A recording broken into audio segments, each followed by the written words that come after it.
maîtrise de plusieurs langues est un atout et vous donne un avantage compétitif sur les autres. Ça, c'est indéniable. Si de plus, vous êtes intéressé par les affaires, c'est très important, excessivement important pour vous d'apprendre l'anglais. Tout simplement parce que la plupart des meilleures ressources dans les affaires sont en anglais. Les meilleurs entrepreneurs parlent anglais. Les livres qu'ils ont écrits sont pour la plupart du temps en anglais. Parfois traduits si vous êtes chanceux, mais pourquoi attendre la traduction quand vous pouvez directement avoir la version originale? Les meilleures informations sont en anglais, peu importe le domaine dans lequel vous vous trouvez. Malheureusement, les contenus en français ne sont que le reflet des contenus anglophones. Si donc, vous voulez vous démarquer de la masse, peu importe le domaine dans lequel vous êtes, si de plus vous êtes dans les affaires et que vous voulez vraiment vous démarquer des autres francophones, c'est crucial pour vous d'apprendre l'anglais. Donc dans cette vidéo, je viens répondre à vos questionnements, je viens vous donner certains petits secrets qui pourront vous aider et accélérer votre apprentissage en anglais. On va parler de comment facilement parler anglais en 30 jours. Stay tuned.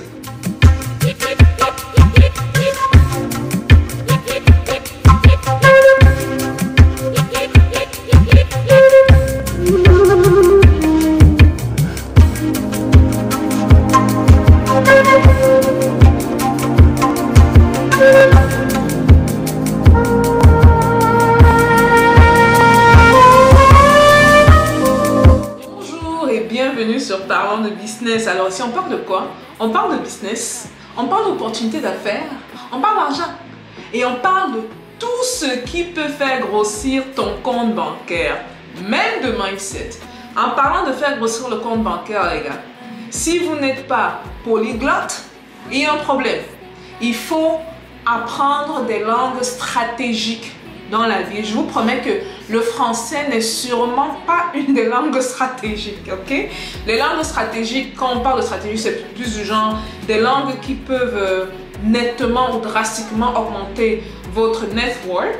Ce sont l'anglais, le russe, l'espagnol. L'espagnol, c'est surtout ici de ce côté de l'Amérique du Nord, les États-Unis et l'Amérique du Sud, et le mandarin. Ça, ce sont des langues clés qu'il faut que vous appreniez. Si vous ne parlez que français et votre langue maternelle, il est temps peut-être de devenir un vrai bilingue de l'argent, ok? Il est temps de parler un peu anglais. Maintenant, c'est très important de mentionner que l'objectif de cette vidéo n'est pas de vous faire parler de manière fluent, c'est-à-dire comme quelqu'un qui est né, qui a grandi dans l'anglais ces 25 ou ces 30 dernières années. C'est pas l'objectif, hein. L'objectif, c'est de vous faire acquérir un langage fonctionnel. J'entends par fonctionnel un langage de base, c'est-à-dire savoir poser des questions de base, savoir interagir avec les gens, demander par exemple les directions, avoir une conversation sur le temps, parler de la bouffe, parler d'un événement qui vous a par exemple choqué, un événement récent. Donc ça, c'est l'objectif principal de cette vidéo-ci. Et je vais vous dire moi personnellement comment j'ai fait pour le faire en 30 jours. Et pour la petite histoire, parce que certains vont me dire, oui, mais Stéphanie, toi tu sais pas trop, parce que, écoute, ça fait quand même un peu plus de 15 ans que je vis en Amérique du Nord, ça c'est vrai. Mais ce que la plupart des gens ne savent pas, c'est que quand je suis arrivée au Canada, parce que je suis pas arrivée exactement aux États-Unis, je suis arrivée au Canada, j'ai fait mes premières années universitaires au Canada. Après, j'ai fait un transfert aux États-Unis. Et le transfert aux États-Unis, je vous promets qu'avant d'arriver ici, mon anglais était quasi nul. Parce qu'une des erreurs que je faisais quand j'étais à Montréal, bien que Montréal soit une ville bilingue, c'est que je traînais beaucoup avec les francophones. Donc tout ce qui était anglais écrit était parfait. Mais quand il fallait ouvrir la bouche là et parler, ah les gars, believe me, I wasn't talking like that, okay? I'm doing that now because I've been practicing for years. Bref, pour revenir sur la petite histoire, j'ai eu mon visa en quittant. Je ne sais pas comment j'ai fait pour avoir mon visa. Parce que pour avoir le visa étudiant, j'ai dû aller à l'ambassade américaine. Comment je me suis exprimée là-bas? Les gars, vous savez que j'adore me moquer de moi-même, donc je m'en fous un peu quoi, mais j'étais ridicule, mais quand je me suis rendu compte que le ridicule ne tue pas, une fois qu'on comprend ça, c'est même une leçon de vie avec laquelle vous devez progresser parce que nous, francophones, on se met trop de barrières. Surtout avec la langue, on se met trop de barrières. Vous voyez certains d'entre vous ici, je suis en train de réessayer de réapprendre le français parce que ça fait un bon 10 ans minimum, je parle anglais tous les jours. Et la chaîne était lancée, ça fait 1 an, donc il a fallu que je revienne dans mes habitudes francophones. Et malgré les erreurs que je fais, je pousse, hein, je continue tranquillement, je continue. Et je suis en train de revenir à mon parler, la manière dont je parlais le français avant d'arriver ici en Amérique du Nord. Mais ça, je peux le faire sans tabou et sans gêne, même si les gens se moquent de moi. On ne dit pas la porte, on ne dit pas le porte, on dit la porte. Je m'en fous. Almost I'm perfectly bilingual, okay? And that's the point of this video because I want you to be as well as bilingual. So dans cette vidéo, je veux vraiment qu'on fasse tomber les tabous parce que je suis la preuve vivante que c'est faisable. J'ai quitté Montréal, je parlais quelques mots en anglais. Je suis entrée ici aux États-Unis pour mon dernier cursus scolaire. Et quand il dernier cursus scolaire, vous savez que les dernières années, souvent, quand vous faites ce qu'on appelle le bachelor ici, qui est l'équivalent de la maîtrise, c'est la spécialisation que vous faites. Ok? Et quand je suis arrivée ici, c'était, comme j'ai étudié en finance, c'était les termes financiers, j'avais aucune idée. Mais les gars, je ne veux pas vous mentir, je suis allée au choc. Donc, je vais vous donner les hacking. Qu'est-ce que vous pouvez faire pour commencer à parler anglais? Ok, avoir une conversation ensemble, pas juste hello, my name is Stephanie. Non, pas ça. Être capable d'avoir une conversation qui peut durer sur 5 minutes, 10 minutes, 15 minutes et qui sait, peut-être 1 heure de temps. Ok, donc à la fin de cette vidéo-ci et surtout à la fin des 30 jours après avoir regardé cette vidéo, j'espère que vous serez capable de dire des phrases comme Hi, my name is Stephanie, I live in New York City. I'm married, I have 2 kids, and I love my life, and really important, and I'm an entrepreneur, and I would love you to also be interested in entrepreneurship. Ce genre de truc basique, très important, et puis qui peut ouvrir la conversation avec d'autres personnes. Alors la première des choses à comprendre quand vous voulez apprendre l'anglais ou une autre langue, c'est qu'il vous faut une immersion totale. Et quand je parle d'immersion totale, c'est immersion totale. Et ce que je peux vous dire pour sûr, c'est que les premières semaines, les premières 2 semaines, vous serez très mal à l'aise. Très mal à l'aise. Du genre, si vous voyez la télévision en français, maintenant vous devez regarder en anglais, vous suivez la musique africaine ou des îles ou française, vous suivez la musique américaine. Il faut faire une immersion totale. Et quand je dis total, je dis total. Donc ne vous privez pas et sachez que c'est très normal d'être inconfortable dès le départ, ok? Vraiment très normal. Ne vous dites pas que oh, c'est un peu trop bizarre, c'est normal. Et le plus important, c'est pour habituer votre oreille à la langue, afin que vous ne soyez plus étranger, afin que vous soyez démystifié. Et c'est exactement ce que j'ai fait quand je suis venue ici. Immersion totale. Et ne vous dites pas que vous ne pouvez pas y arriver. Chaque jour, il y a des francophones qui arrivent à parler anglais de mieux en mieux. Et s'il y a quelque chose que je dois vous dire, s'il vous plaît, et ce complexe francophone, je vous promets, je suis passée par là.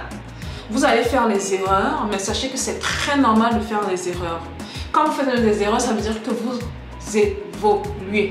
Plusieurs fois, j'ai entendu plusieurs fois sur des chaînes YouTube, des francophones qui essaient de parler anglais avec beaucoup d'erreurs. Justement, quand ces francophones essaient de parler anglais avec beaucoup d'erreurs, je vois comment les gens essayent de corriger ou se moquent. En foutez-vous les gars, on s'en fout. On se concentre sur le fait qu'on s'améliore chaque jour. Parce qu'à la fin, il ira bien qui ira le dernier.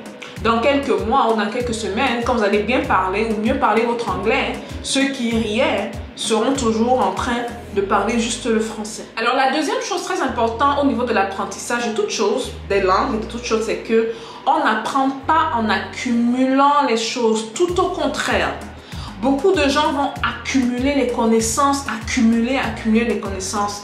Il y a un des génies, une fois de plus américain, qui disait que justement, il a fait un graphe de la connaissance qui disait que le plus le temps passe, le plus vous oubliez ce que vous avez appris.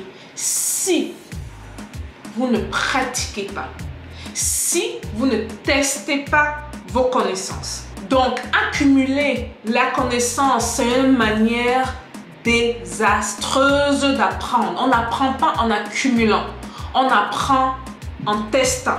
Ok? Surtout que ce qu'il faut comprendre avec l'anglais, c'est que c'est une langue d'intonation. Vous pouvez être le meilleur écrivain au monde, mais quand il s'agit de parler, si vous ne parlez pas bien, vous n'allez jamais vous faire comprendre. Je vais prendre un exemple. En anglais, au lieu de dire reception, non, reception, reception, intonation. Nous les francophones, quand on parle d'une manière plate. On dit flat, we talk flat.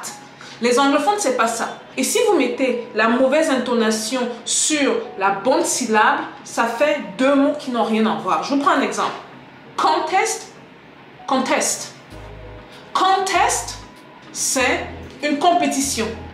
Ils sont en compétition. Je sais pas que ce soit basketball competition, que ce soit la compétition des personnes, des jeunes les plus smart. Ça, c'est contest. Maintenant, si vous dites contest, c'est le contest.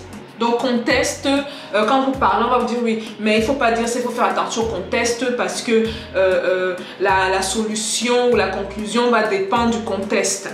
Ok, donc l'anglais, c'est une langue à intonation.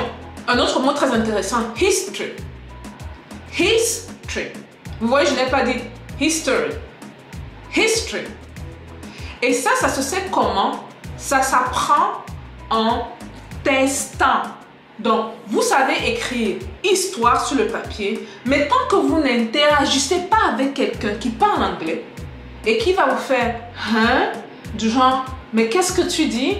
Mais qu'est-ce que ça veut dire? » Ce qui met très souvent, pour un début, je ne vais pas vous mentir, ça met très mal à l'aise, mais on s'en fout les gars. On s'en fout. Le plus important pour vous, c'est de vous corriger. Et le plus même vous êtes mal à l'aise, le mieux c'est. Le plus vite vous allez apprendre. Ça, je vous promets. Il faut être mal à l'aise. Quand vous êtes mal à l'aise, là, ça veut dire que... Ça veut dire même que vous êtes en train d'apprendre des choses. Vous êtes en train d'apprendre des choses. Autre chose également qu'il faut comprendre en anglais, c'est qu'on ne prononce pas de la manière dont on écrit. Vous allez écrire quelque chose et vous allez prononcer autre chose. Donc, c'est très important d'être des perroquets. Et s'il y a quelque chose que je veux que vous reteniez de cette vidéo-ci, c'est que l'anglais, c'est être les perroquets. Si donc, quand quelqu'un parle, il va dire Sean et que ça s'écrit Sillon, n'allez pas dire que mais ça s'écrit Sillon. Non, le gars a dit Sean. Donc, on répète Sean. Vous comprenez le contexte et vous appliquez.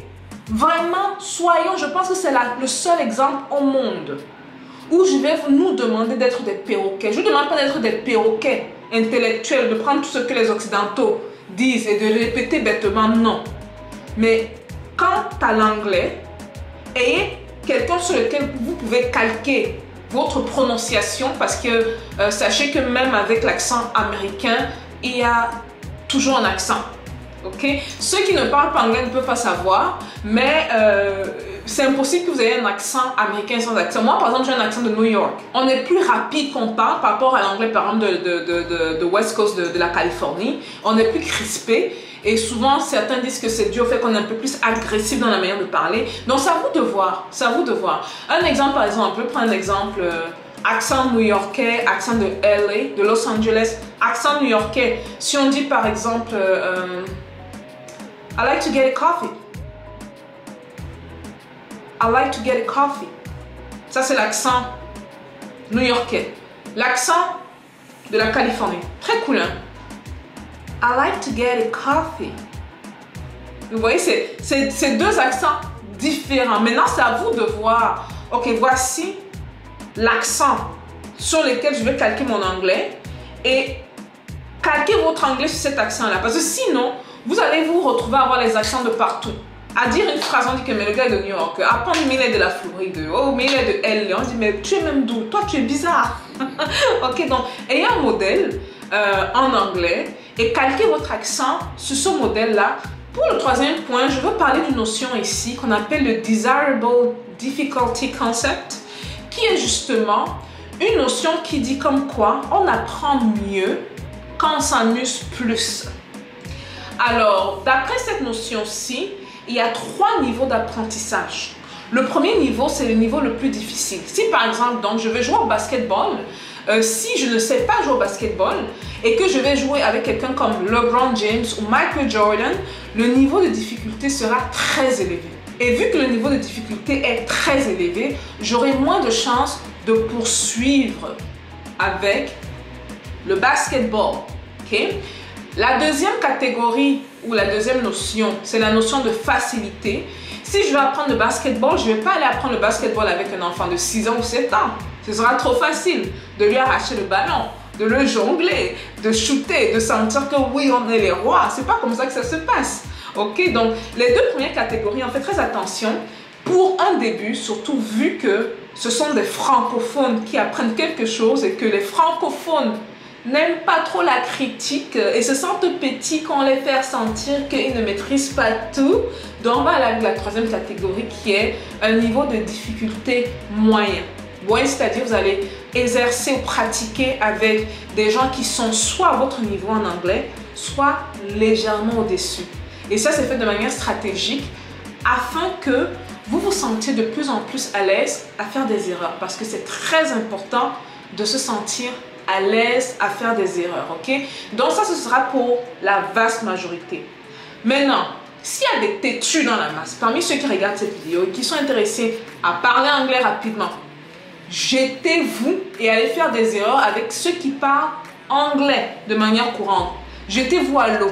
On va vous corriger 10-15 fois. Et pour vous dire même la vérité, les anglophones, ils s'en foutent tellement qu'ils ne vont même pas corriger. Ils vont corriger peut-être s'ils ne comprennent pas la question. Mais s'ils comprennent la question, ils se rendent compte qu'il y a beaucoup d'erreurs derrière. Ils ne vont pas corriger parce qu'il y a un truc qu'ils admirent beaucoup, c'est qu'ils admirent des gens qui ont une autre langue et qui essayent d'apprendre leur langue. Ça, c'est un truc que les Américains, les Anglais même en général, admirent. Parce qu'ils disent que, waouh, le gars parle une langue de manière courante et il est en train d'essayer d'apprendre ma langue à moi. Waouh!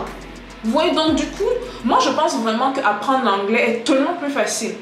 Tellement plus facile. Certaines personnes vont se plaindre des affaires comme les conjugaisons et tout, mais je vous promets que si vous parlez français, l'anglais c'est un bébé devant le français. Parce que si on doit se plaindre au niveau des conjugaisons, au niveau du vocabulaire, au niveau du participe passé et tout, l'anglais n'a pas tous ces problèmes-là, les gars. L'anglais est vraiment bien plus simple que ce qu'on pense. Ce qui nous bloque très souvent, c'est notre mauvaise mentalité francophone. Comme quoi on ne veut pas être jugé, on ne veut pas être repris, on veut toujours montrer qu'on connaît et que si on montre qu'on ne connaît pas, il y a un problème. Les gars, les anglophones sont devant pour une raison et les francophones sont derrière pour une raison. Ok, il y a des vrais problèmes dans la vie. Si vous avez peur de montrer que vous ne connaissez pas, vous n'irez jamais loin dans votre vie. Vous allez piétiner. Et pendant que vous piétinez, nous qui n'avons pas peur de montrer qu'on ne sait pas sur certains domaines, on avance. Donc ça va dépendre de ton niveau. Si pour toi, tu as trop honte de faire des erreurs, je te conseille de commencer avec le niveau moyen, qui est justement de pratiquer avec des gens qui sont des débutants en anglais comme toi ou des gens qui sont légèrement meilleurs que toi. Si par contre tu n'as pas peur d'avoir honte et tu comprends que c'est un passage forcé si tu veux apprendre l'anglais en tant que francophone, est important parce que si c'est un Italien qui va apprendre ou c'est un Chinois qui va apprendre l'anglais, ils n'auront pas ces craintes-là. Surtout les Chinois et les autres nationalités, ils n'auront pas cette crainte. Mais les francophones là, je sais pas. Je vais vous laisser avec un truc très important. Si vous avez soif d'apprendre l'anglais et d'aller rapidement, élever le niveau. Donc, pour faire un peu un résumé de la vidéo qui est très importante, et s'il vous plaît, ne négligez pas ces étapes-là, parce que je suis passée par ces étapes et donc je sais exactement de quoi je parle. La première étape, c'est l'immersion. Immersion totale en anglais. Première étape. Donc, on change notre environnement et ça ne vous étonnez pas si tout le monde, votre famille est en ce moment ce qui se passe. C'est normal qu'avec les amis, vous continuez à texter. En français, ça c'est normal, la famille et les amis ont appelé. Mais vous, quant à ce que vous regardez, à ce que vous lisez, avec qui vous pouvez interagir, même en ligne, parce qu'il y a des sites où vous pouvez justement aller interagir et apprendre l'anglais avec des gens qui sont au niveau débutant comme vous. Ok, donc immersion totale. Après cette immersion totale, on passe à la pratique. N'oubliez jamais qu'on n'apprend jamais en accumulant les connaissances. On apprend, on applique. On apprend, on applique. C'est ainsi que les personnes qui apprennent le plus rapidement font. Et quand je dis apprendre, je ne parle pas de ceux qui sont dans la théorie. Je parle vraiment de ceux qui appliquent. Ok? Donc, vous apprenez un truc, vous pratiquez. Vous apprenez un truc, vous pratiquez. N'oubliez pas que l'anglais n'est pas une langue plate. C'est une langue avec des intonations. Donc le plus vous écoutez, vous apprenez, vous pratiquez, le plus vous allez vous rapprocher de la langue anglaise. La troisième étape, dépendamment de votre niveau de difficulté, vous pouvez soit commencer avec des gens de votre niveau ou légèrement supérieurs à votre niveau, soit vous jeter à l'eau et échanger avec des gens dont l'anglais est la première langue. Si vous le faites chaque jour, et quand je dis chaque jour, je veux dire vraiment chaque jour, sur les 30 prochains jours, je vous promets qu'après vous serez capable de dire Hello, my name is Stephanie Mbida. I'm an entrepreneur. I live in New York City. I'm married. I have 2 kids.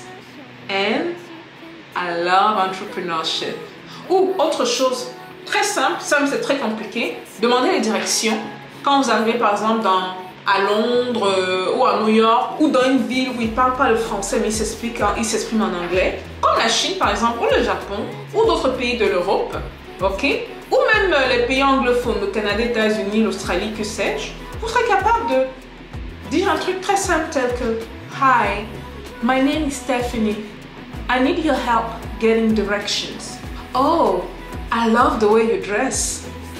Ou un compliment. Et les compliments, je vous promets, it goes a really long way. Oh my gosh, I love your eyes. Ou I love the way you dress. Where did you get it from? J'ai hâte que vous veniez me faire le rapport après 30 jours. Regardez cette vidéo, appliquez, n'oubliez pas le deuxième conseil, le deuxième hacking, appliquez ce que vous apprenez et qui sait, peut-être durant un live, vous pouvez joindre le live et on pourra parler en anglais. Et vous allez me dire, Stéphanie, la vidéo que tu as postée sur l'anglais, j'ai suivi les étapes et me voici au 32e jour et je parle anglais. Voilà un peu tout pour la vidéo les gars. Si vous pensez que c'est un contenu qui peut aider, je sais que ça peut aider, s'il vous plaît, mettez le pouce bleu. On partage massivement parce que la plupart des francophones, surtout ceux qui sont en Europe, malheureusement ne parlent pas anglais. On partage massivement et je vous dis à plus tard. Peace out.